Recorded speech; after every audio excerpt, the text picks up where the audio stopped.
Здравствуйте. Что происходит с человеком, когда он умирает? Он попадает в рай?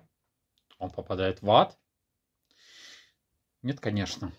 Потому что нет никакого ни рая, ни ада. Человек просто перестает существовать. Его нет. С ним все закончено, его жизнь закончена. Он не влияет на этот мир никак. И, грубо говоря, он не вернется.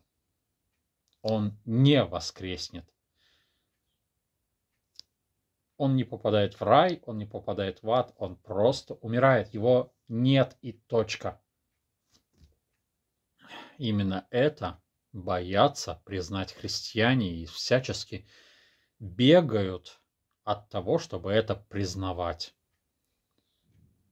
И в этом начало их конца.